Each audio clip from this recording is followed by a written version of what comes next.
Greetings fellow gamers, I'm the Soulsborne Seeker and today I'll be reviewing Anima Flux, a science fiction Metroidvania game developed by the studio of the same name and released on the 7th of October 2024 for PC, with further plans to release on PS5, Nintendo Switch, Xbox One, as well as the Xbox Series X and Series S sometime in the future. Anima Flux transpires on a giant space ark that is home to the last vestiges of humanity, a sprawling city ruled by a theocratic dictatorial regime. You take on the dual role of Roy and Eileen, two genetically engineered soldiers who find themselves in the midst of a mutant invasion as legions of bloodthirsty abominations are swarming the Ark, eradicating everything in their path. Severely outnumbered, Roy and Eileen embark on a mission to find the source of the attack and destroy it before it's too late, in the process bearing witness to revelations that will change them forever. The story of Anima Flux is presented via dialogue, hidden logs, as well as some beautifully rendered cutscenes whose nostalgic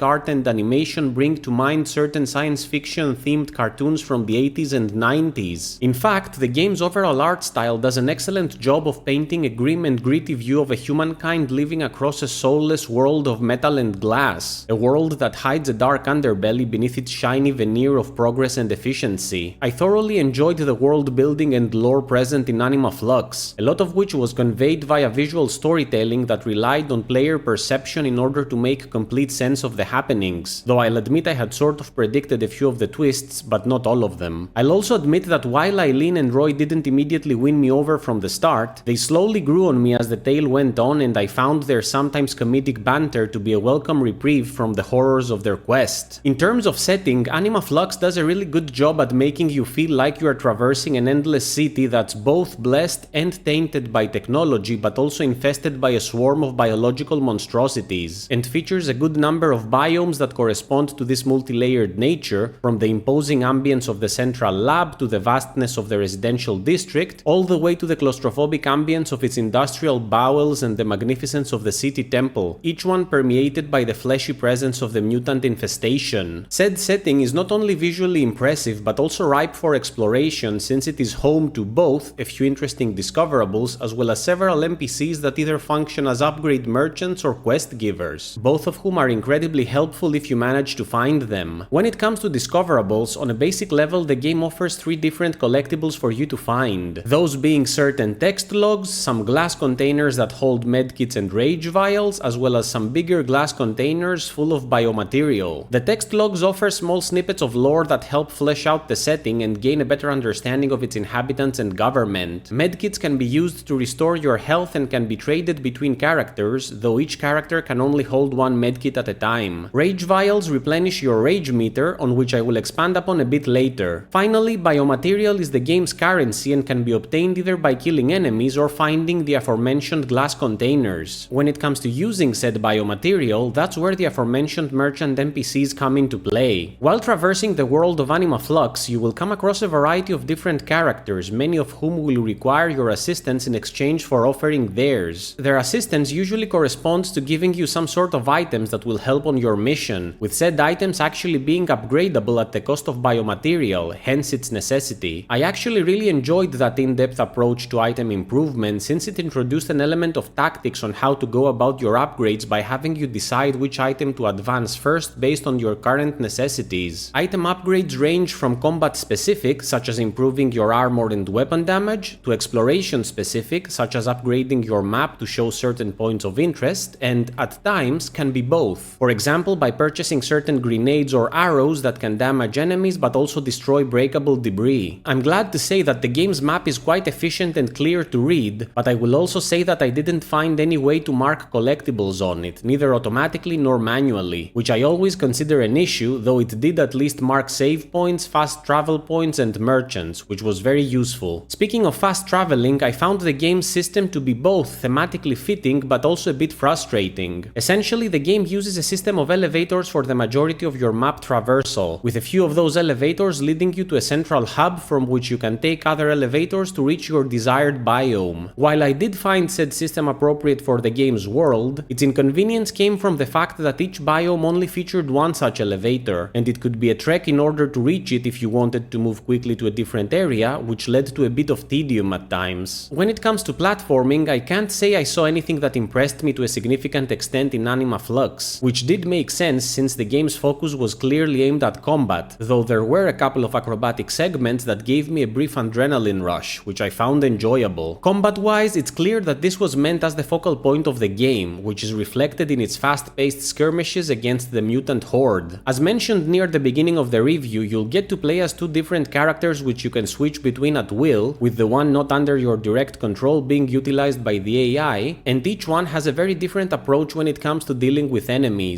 Eileen is a ranged fighter that utilizes a bow to dispose of her foes, while Roy is a swordsman who likes to get close and personal. Eileen's playstyle is incredibly fun and hectic, allowing you to rain arrows upon your enemies while jumping and dashing around to avoid their hits, which was truly exciting. Roy, on the other hand, wasn't that much fun to play as. While I had expected to have a blast hacking and slashing alien monsters to bits, the reality was much different, and the issue here is enemy numbers. You see, with Eileen being a ranged combatant, it was quite manageable to enforce hit and run tactics as I thinned out enemy numbers. With Roy, on the other hand, finding yourself in the midst of an alien swarm results in you getting the lights knocked out of you quite frequently, making him less than ideal for large-scale combat, which was why I rarely utilized him. Basic attacks aside, you will also be able to activate Rage Mode, which allows you to release an onslaught of powerful assaults at the cost of your Rage Bar, a currency that can be replenished via combat, though some upgrades allow it to fill up automatically to an extent. Additionally, you can also perform some powerful attacks by only using a fraction of your rage, which allows you to deal more damage frequently, though they're not as powerful as a regular rage attack. You'll also get some special weapons that deal extra damage to enemies, like electric arrows and stun grenades, but I rarely used those in combat since they could also be utilized to access previously inaccessible areas, so I saved them for that purpose to avoid having to replenish them. One thing I wish to add here is that there were a few instances where the AI of the character I wasn't controlling kind of glitched, which led to a few fights where I was struggling for dear life with Eileen while Roy just stood there and watched, though this was a very rare occurrence. When it comes to bosses, this was a standout aspect of the game for me since I loved every single one of my bouts against the big bads of Anima Flux. Not only did I find the bosses visually impressive in a demented way, but also incredibly fun to fight against since all of them utilized very different attack systems that necessitated pattern recognition and swift reflexes in order for you to be able to beat them. There were even a couple of optional bosses that I got to fight, one of which ramped up the difficulty significantly. Speaking of difficulty, I'd situate Anima Flux on the normal side of things. With the exception of a few bosses as well as some very intense battle skirmishes, the rest of the game was quite manageable without much issue while at the same time offering a healthy challenge. Lengthwise, it took me 5.5 hours to complete Anima Flux with 92% completion rate, with an estimated additional couple of hours for 100% depending on player skill and observation levels. Before I reach the conclusion, I do wish to point out that Anima Flux can be played cooperatively from start to finish with another player, which is always a feature worth of praise from me, though I didn't get a chance to experience that aspect of the game, so I cannot speak in depth about it. In conclusion, I truly enjoyed my time with Anima Flux. I was entranced by its lore and world building, I loved its exploratory aspect, I was impressed by its visual style, I had a blast with Eileen's combat and was thoroughly overjoyed with the boss battles. The map does lack the option to place manual markers or show collectible locations. Roy's combat wasn't as enjoyable as it should, the AI did have a few instances of making things difficult and the fast travel system could have been a bit more efficient, but none of the above nuisances were enough to drag down an otherwise incredible Metroidvania experience. My final verdict on Anima Flux is 8.5 out of 10.